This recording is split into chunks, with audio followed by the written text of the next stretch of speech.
여러분 안녕하십니까? 아침의 광장 박은정입니다. 수도권이 매년 평균 3%씩 성장하는 동안 대구 경북은 제로 성장에 그쳤다. 규제를 과감하게 풀고 대구 경북만이 줄 수 있는 투자 유치 인센티브 패키지를 마련해야 한다. 어제 대구에서 열린 지역경제 포럼에서 나온 말입니다. 실제로 최근 5년 사이에 외국인의 직접 투자 건수를 보면 대구 경북이 매년 평균 63건으로 전국에서 가장 적은데요. 이를 타개하기 위해서는 노후화된 산업 환경의 스마트화와 함께 신규 투자에 대한 세제 혜택 확대와 지방 투자 보조금 제도의 개선 등이 필요하다는 지적입니다.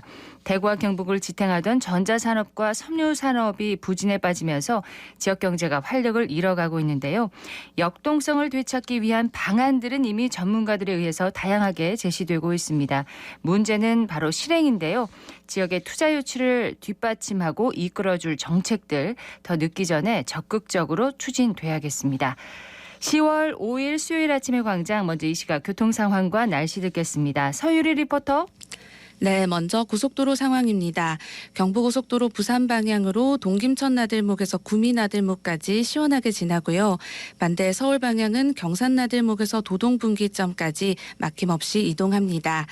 중앙고속도로 춘천 쪽으로 다부터널 125km 지점부터 차량 증가하고 있고요. 중부내륙지선 창원 방향으로 서대구 요금소부터 성서나들목 지나서 남대구 나들목까지 서행 흐름 보입니다. 반대 대구 쪽으로도 성서나들목부터 금호분기점까지는 속도 떨어져서 지납니다. 이어서 시내도로입니다. 70로 팔달 고가차도 끝에서 팔달교 방향으로 지체되고 있고 대학로 위로 경북대학교 북문에서 복현오거리 방향 복현오거리 신호 2번에 지납니다. 끝으로 날씨입니다.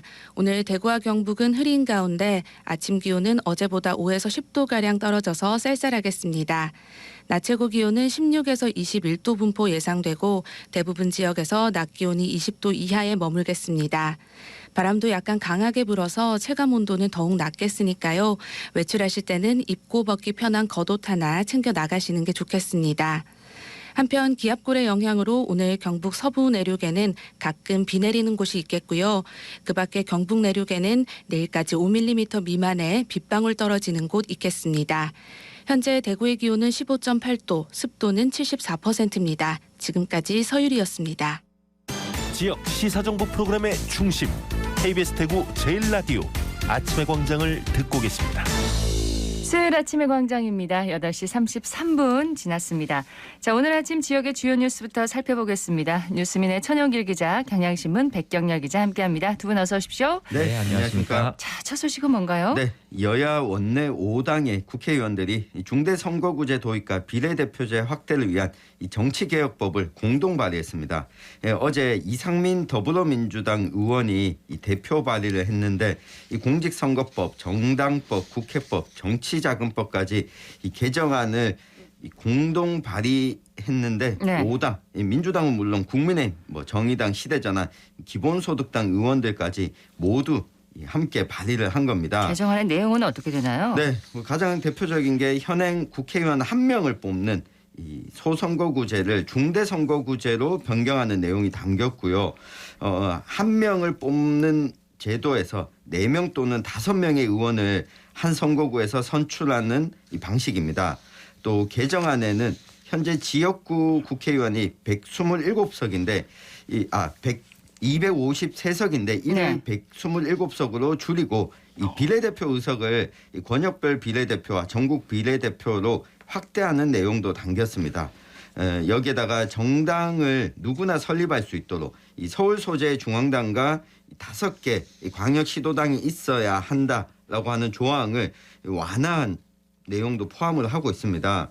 이 국고 보조금을 정당에 배정하는 방식도 이 소수 정당을 위해 비율을 조정하는 정치자금법 개정안도 담겨져 있습니다. 우리 지역에도 영향을 미치겠네요. 네, 선거법을 포함한 이 정치개혁 법안 자체가 여야 합의하는데 시간이 걸리다 보니까 통과가 이대로 될 것이다 이렇게 장담할 수는 없지만 원내 정당이 모두 참여했다는데 좀 의미가 있어 보입니다. 네. 이 방식대로라면 대구가 현재 12명의 국회의원을 뽑는데 예를 들자면 두 곳에서 4명 4명을 뽑고 이 경북은 13명인데 두 곳에서 4명 또는 5명을 뽑고 남은 정수는 이 권역별 비례대표로 뽑는 방식으로 바뀌게 됩니다. 그렇다면 지금처럼 대구 경북이 한 정당이 국민의힘이 25석을 다 차지하고 있거든요. 네. 이 구도에 변화가 일어날 수밖에 없고요. 이 정당법 개정안에 따르면 지역 정당, 이 대구당 뭐 이렇게 설립도 가능해져서 이 국회의원 선거 때 꼭 중앙당을 가지고 있는 정당 말고 이 다른 정당의 출연도 가능해져서 이 대구 경북 지역의 그동안의 정치 구도에 큰 변화가 있을 것으로 보이는데 앞으로 어떻게 논의될지 네. 계속 좀 지켜봐야겠습니다. 예, 소식을 하나 더 들을게요. 네, 지난 7월 대구 주곡정수사업소에서 발생한 질식 사고로 그 다친 공무원들이 그 치료비 등 보상을 받게 됐습니다. 인사혁신처는 최근 공무원 A 씨에게 공무 수행으로 인한 부상을 의미하는 공상 판정을 내렸습니다. 공상이요? 그렇습니다. 주곡정수사업소 사고 때 그 A 씨와 함께 다친 공무원 B 씨에 대한 공상 승인 절차도 지금 진행 중인 걸로 확인이 됐는데요.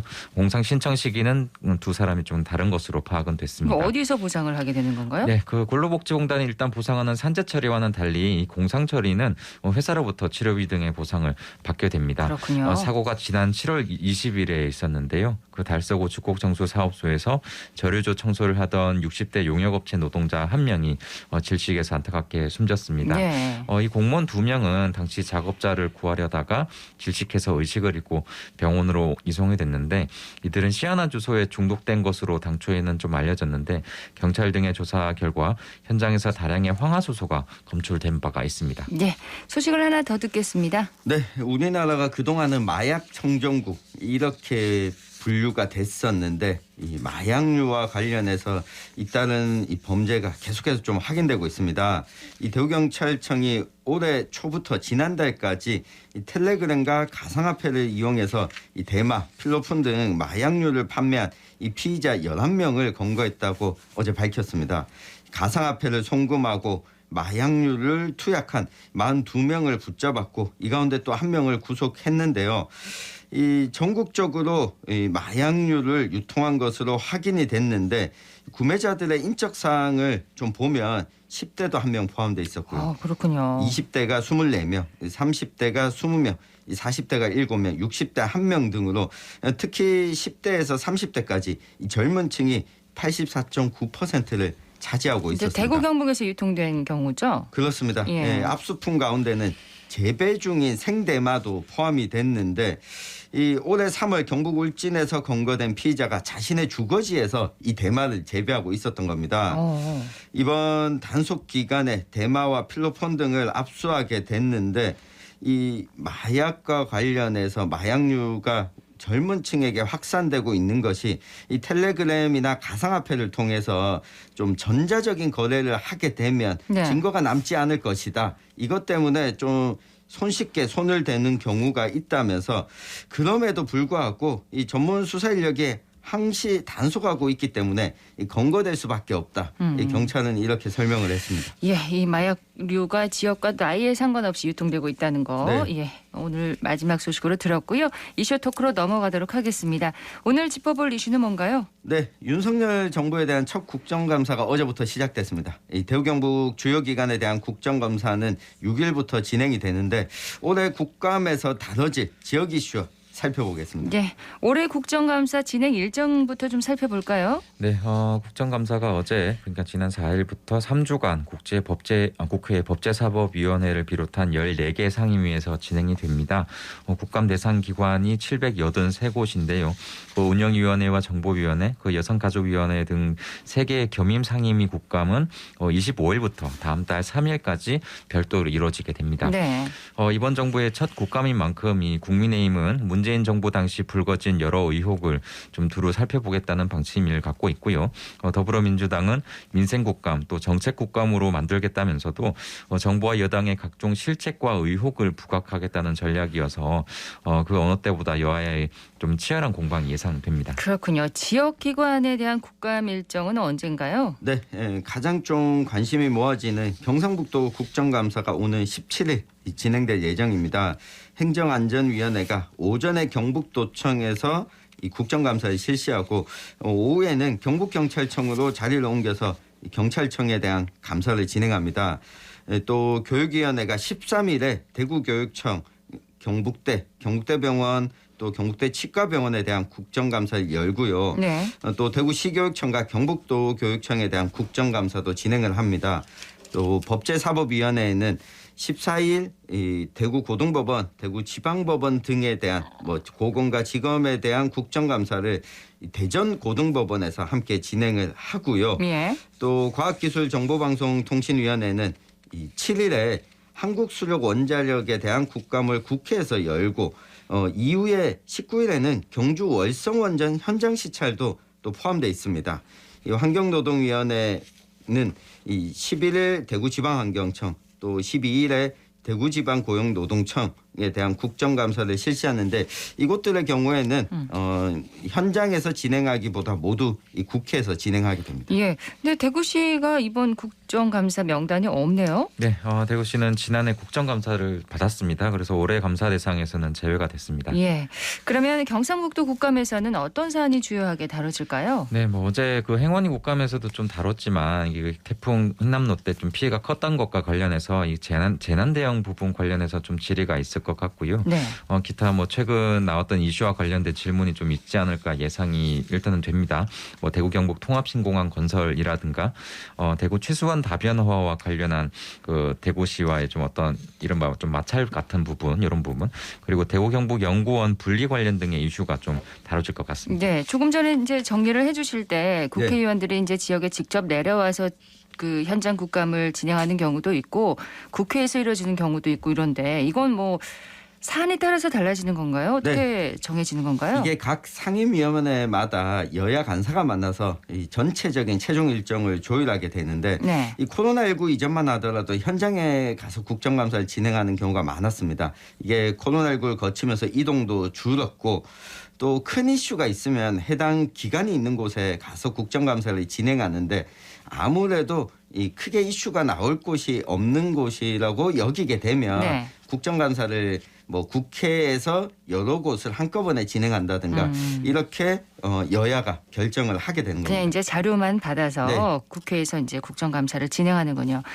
자, 교육위원회의 경우는 13일에 이제 대구를 찾아서 시도교육청 그리고 경북대 병원에 대한 국정감사를 진행하는데 어떤 현안이 도마에 오를까요? 네, 보통 국감을 진행하면 지난해 하반기, 올해 상반기 피감 기관에 대한 감사를 진행하는데 공교롭게도 여야가 올해 5월에 바뀌었습니다. 그렇죠. 보통 야당은 비판과 공격을 하고 여당은 방어를 하는 입장인데 중간에 이게 바뀌어버렸다 보니까 여당은 문재인 정부 시절 문제를 공격할 것으로 보이고 야당은 윤석열 정부 출범 직후 문제를 지적할 것으로 보입니다. 네. 아무래도 이 경북대는 최근 불거진 여러 건의 채용 비리 문제 여기에다가 정호영 전 복지부 장관 후보자 자녀의 입시 관련 문제가 또 야당의 비판거리로 오를 것으로 보입니다. 네. 자, 어제가 국감 첫날이었는데 행안위의 행정안전부 국감이 이제 진행됐습니다. 이강덕 포항시장과 최정우 포스코그룹 회장이 이 태풍 흰남노 수해와 관련해 증인으로 출석을 했습니다. 이 내용 좀 살펴볼까요? 네, 흰남노로 좀 가동이 중단됐던 그 포스코 포항제철소의 침수 원인을 두고 여야가 그 이 시장과 그 최정우 회장을 각각 좀 증인으로 채택을 했습니다. 여기서 이제 그 최정우 회장은 포스코 침수 원인과 피해 상황 또 정상가동 계획 등에 대한 또 의원들의 질의에 답을 했는데 네. 최 회장은 어제 그 이번 침수 피해는 기록적인 폭우와 만조 시간이 좀 겹친 데다 인근 냉천의 통수 공간이 좀 부족해서 발생한 사안이라고 일단 설명을 했고요. 그 국민의힘 이만희 의원이 이 모든 국민들이 긴장하고 대통령도 정위치하는 시점에서 이 최 회장이 그러니까 30일부터 태풍 주재 대책 회의를 한 적이 없고 그 5일 오후 시간대는 한가롭게 좀 미술 전시회를 관람했다고 했다. 이게 좀 맞느냐 이게 사실관계를 물었거든요. 네. 근데 여기 대해서 최 회장이 그 포스코가 이제 자체적으로 일주일 전부터 재난대책본부를 좀 가동했다고 답하기는 했는데 그 미술 전시회를 간 게 맞다고 좀 인정을 해서 좀 논란이 있기도 했습니다. 예. 좀 책임을 좀 물었네요. 그렇습니다. 자, 포스코 복구는 지금 어느 정도인가요? 네, 일단 뭐 좀 각 공장마다 구체적인 공장 재가동 계획을 내놓으면서도 내놓으면서 좀 연내에는 좀 정상화하겠다. 최종 호장도 한 12월쯤에는 가능할 것이라는 답을 우회적으로 했는데 여기에 대해서 산업통상자원부는 사실상 내년 1분기는 돼야지 이 포항제철소가 완전 정상화가 가능할 것으로 좀 보고 있습니다. 18개 공장 중에서 13개가 좀 일단은 좀 연내 정상화가 가능하지만 나머지 복구 절차는 해를 넘길 거라는 게 이제 설명인데 네. 실제 포스코의 구체적인 정상화 계획에는 1후판 공장과 열연 2공장 등은 좀 빠져 있습니다. 특히 2열연 공장은 새 변압기를 들여오는 데만 6개월이 소요될 것이란 전망이 있어서 회를 좀 넘길 것 같다는 이런 우려도 있습니다. 그렇군요. 그리고 환노위의 환경부 국감에서는 영풍 석포제련소의 배상윤 소장이 증인석에 올랐습니다. 네, 이 영풍 석포제련소는 국정감사 개근상을 좀 줘야 될 것 같은데. 매년 나오고 있죠. 네, 이게 2014년부터 시작해서 계속해서 국정감사에 단골 이슈로 등장하고 있습니다. 어제 안동댐 환경보전지역 해제 계획에 대한 질의가 먼저 나왔습니다. 이때 환경부 장관이 적극적으로 검토하겠다. 이런 입장을 밝혔는데 이게 안동댐 환경보전지역 해제가 대구 치수원 다변화와도 또 연결이 되어 있고 이번 국정감사에서 석포제련소가 또다시 등장한 이유가 바로 이것 때문입니다. 예. 이게 안동댐물을 대구로 옮겨가겠다. 이게 안동시와 대구시가 이야기를 진행하고 있는 부분이고 그러다 보니까 안동댐의 이 퇴적토에 있는 이 중금속 문제 이게 다 영풍 석포제련소 때문 아니냐. 영풍 석포제련소를 문제를 해결해야 된다. 네. 그래서 안동을 지역구로 두고 있는 국민의힘 김영동 국회의원이 이 석포제련소 소장을 증인으로 출석을 시킨 겁니다. 이 환경오염이 심각하다면서 국민에게 사과해야 한다. 이렇게 질타를 했고 이게 영풍 석포제련소 문제는 여야를 막론하고 환경부의 대책을 강하게 주문하는 좀 대동단결하는 이슈가 됐습니다. 이 부분에 대해서는 그랬군요. 네. 자, 국방부 국정감사에서는 대구 경북 통합신공항 건설과 관련된 질의가 또 나왔죠. 그렇습니다. 국민의힘 임병헌 의원이 이종섭 장관에게 질의를 했습니다.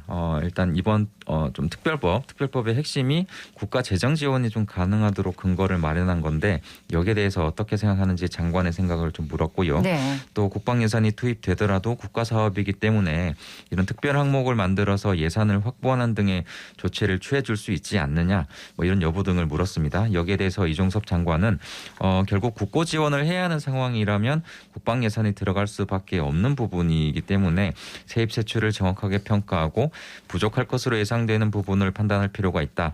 뭐 이렇게 좀 원론적인 답변을 좀 했고요. 예. 이 장관은 특별법에 대한 국방부 차원의 적극적인 관심 또 협조를 약속하기도 했습니다. 자, 지역의 국정감사 일정과 쟁점에 대해서 좀 정리를 해봤는데 지역 국회의원들이 지역 현안에 좀 제 목소리를 내줬으면 좋겠습니다. 네, 뭐 앞서 국정감사 일부를 좀 살펴봤지만 지역 국회의원들이 어떤 활약을 하고 있냐 했을 때 아직까지는 좀 눈에 띄는 국회의원은 보이지 않는다. 이렇게 평가를 할 수 있겠는데요. 네. 어제 정의당의 이윤주 의원이 이 환경부로부터 조건부 동의를 얻어냈던 경북 영양의 풍력 발전 과정의 문제를 지적하면서 환경부 장관이 결국 전력환경영향평가 재조사 제안을 좀 받아들이겠다. 이런 뜻을 밝히기도 했거든요. 국정감사가 결국 문제를 지적하고 변화를 좀 이끌어내는 방향으로 갈 수 있기를 좀 기대하겠고요. 네. 앞으로 국정감사가 끝날 때까지 저희도 계속해서 좀 소식을 전해드리도록 하겠습니다. 짚어보겠습니다. 네, 예. 뭐 매번 좀 지적되는 내용이고 사실 뭐 이 시간에도 몇 번 다른 것 같긴 합니다. 이게 좀 국회의원들이 이런 좀 장소만 바뀔 뿐 이게 지역 국감장에 와서도 이런 정치적인 큰 현안 이런 부분들에 대한 신경전을 보이는 모습이 많아서 이게 취재 갈 때마다 좀 그런 부분이 아쉬웠는데 네. 이번 국감에서도 좀 지역은 빠질 것 같다 뭐 이런 생각이 강하게 들긴 하지만 그래도 지역 현안이 좀 많이 있거든요. 이런 어느 정도나 좀 개선된 얘기가 나올지 그래도 기대를 좀 가져보겠습니다. 뉴스민의 천영길 기자, 경향신문 백경열 기자였습니다. 두 분 고맙습니다. 감사합니다. 네, 고맙습니다.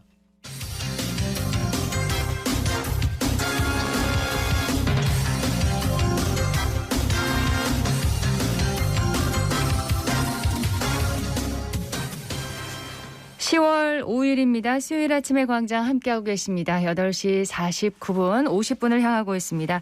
대구 경북 정치권 소식을 키워드로 풀어보는 시간입니다. 매일신문 정치부의 김병훈 기자 연결되어 있습니다. 김 기자님 안녕하세요. 네, 안녕하세요. 자, 오늘 첫 소식은 뭔가요? 네, 오늘의 첫 번째 키워드는 내년부터는 대구시 군의군입니다.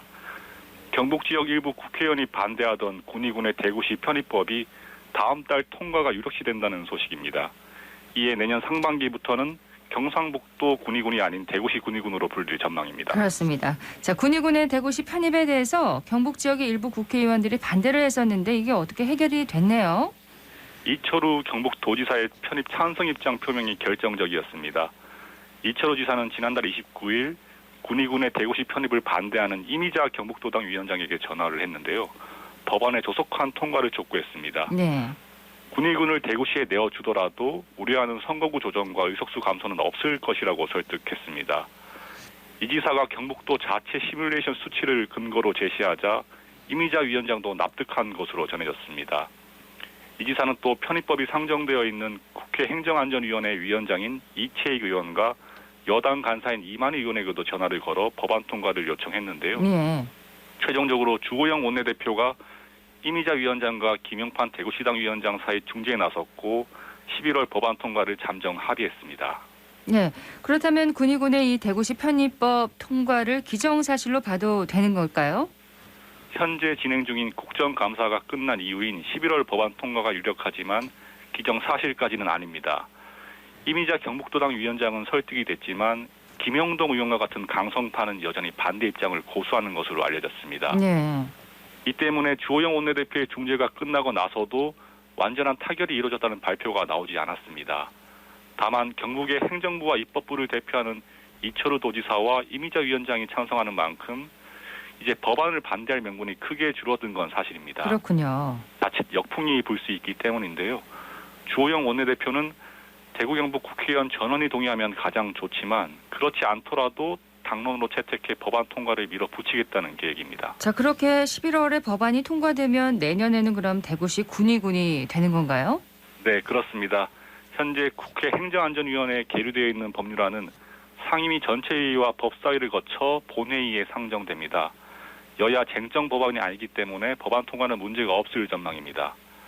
법안이 의결됐다고 곧바로 군의군이 대구시에 편입되는 건 아닌데요. 네.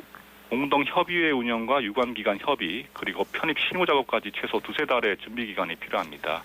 이에 정치권에서는 내년 상반기쯤 군의군이 대구시에 최종 편입될 것으로 예상합니다. 내년 상반기쯤이요.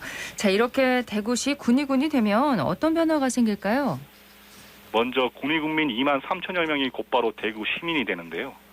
대구로서는 기존 달성군에 이어 두 번째 군단위 기초단체를 갖게 됩니다. 791군 체제에서 792군 체제가 되는 겁니다. 아울러 향후 건설될 대구 경북 통합신공항도 경상북도 군의군이 아닌 대구시 군의군에 위치하게 됩니다. 네. 군의군과 유일하게 맞닿은 대구 동구에도 많은 변화가 예상됩니다. 그렇군요. 자, 다음 소식은 뭔가요? 네, 다음 소식은 흙먼지를 일으키며 다시 돌아온다는 뜻의 사자성어 권토 중래입니다. 유승민 전 의원이 국민의힘 당대표에 도전할 가능성이 제기되고 있는데요. 최근 각종 여론조사에서 1위를 달리는 등 유 전 의원이 당대표를 발판 삼아 차기 대권에 재도전할 수 있다는 관측이 제기됩니다. 자, 유승민 전 의원의 지지율이 그럼 구체적으로 어느 정도 되나요? 네, 지난주 수요일 여론조사 업체 넥스트위크 리서치가 발표한 국민의힘 차기 당대표 적합도 조사에 따르면 유승민 전 의원은 28.3%로 오차 범위 밖 1위를 차지했습니다. 이 조사에서만 6주 연속 1위인데요. 2위는 15.5%의 이준석 전 대표였고 3위는 12.4%의 나경원 전 의원이었습니다. 이 같은 여론조사 결과에 유승민 전 의원도 공유된 모습인데요. 네. 유 전 의원은 자신의 페이스북에 여론조사 결과를 공유하며 전당대회 출마 의지를 숨기지 않았습니다. 자, 그렇다면 유승민 전 의원의 고향인 대구 경북에서의 지지율은 어느 정도인가요? 네, 이번 조사가 화제가 된 건 TK 지지율이 껑충 뛰었기 때문인데요. 유승민 전 의원의 TK 지지율은 지난 조사보다 13.8%포인트 급등한 28.4%를 기록했습니다. 전국 평균보다 0.1%포인트가 높은 건데요. TK는 유승민 전 의원에 대한 배신자 프레임이 가장 강고한 곳입니다. 예. 박근혜 전 대통령과 갈라선 이후 유 전 의원의 TK 지지율이 부진을 면치 못하는 이유인데요. 정치권에선 유 전 의원이 마침내 고향에서 배신자 프레임을 벗어 던지는 것 아니냐는 분석을 내놓습니다. 최대 약점으로 꼽히는 TK 지지율마저 회복할 경우 차기 전당대회에서 당대표 당선 가능성이 높다는 예측까지 나옵니다. 자, 그런데 이 유승민 전 의원의 높은 지지율에 대해서 이제 좀 불편한 사람들이 있다면서요? 네, 대표적인 사람이 홍준표 대구시장입니다. 홍 시장은 지난 대선 이후 하방을 선언하며 대구시장에 당선됐는데요. 하지만 차기 대권에 재도전할 것이라고 보는 시각이 지배적입니다. 홍 시장으로서는 자신과 지역적 기반이 겹치는 유승민 전 의원의 권투 중례가 반가울 리 없는데요. 홍 시장은 최근 유 전 의원의 겨냥에 연탄가스 정치를 그만하라고 직격하기도 했습니다. 윤석열 정부 실정을 맹폭하며 존재감을 부각하고 있는 유 전 의원을 견제한 것으로 풀이됩니다. 예. 또 차기 당권 주자로 분류되는 안철수 의원과 김기현 의원 등도 유승민 전 의원에게 비판을 쏟아내며 불편한 심기를 감추지 않고 있습니다. 자, 이런 상황에서 유승민 전 의원이 당대표로 권토 중례할 가능성 높게 봐야 할까요? 아직까지는 예단할 수 없습니다. 다만 친유승민계 의원들에 따르면 최근 유승민 전 의원의 입장에 변화가 생긴 것은 사실이라는 전언입니다. 윤석열 대통령과 국민의힘 지지율에 반등이 없고 경제 위기가 심화될 경우 경제통 이미지를 앞세워 당대표에 뛰어들고 이를 발판 삼아 차기 대권에 한 번 더 도전할 수 있다는 예측입니다. 네. 앞선 여론조사의 표본 오차는 95% 신뢰 수준의 플러스 마이너스 3.1%포인트입니다. 자세한 내용은 중앙선거 여론조사 심의위원회 홈페이지를 참조하시면 됩니다. 네, 유승민 전 의원의 권토 중례가 가능할지 지켜보겠습니다. 매일신문 정치부 김병훈 기자였습니다. 고맙습니다. 네, 감사합니다. 오늘 대구 경북 지역 대체로 흐린 가운데 경북 북부 동해안 지역에는 오후까지 가끔 비가 내리겠습니다. 밤새 기온이 큰 폭으로 떨어져서 오늘 아침에 꽤 쌀쌀한데요. 낮 기온도 16도에서 22도 분포로 어제보다 4, 5도가량 낮겠습니다. 동해안에는 또 강한 바람이 불겠다고 하니까요. 시설물 관리에 주의하셔야겠습니다. 아침의 광장 오늘 순서 여기까지입니다. 박은정이었습니다. 고맙습니다.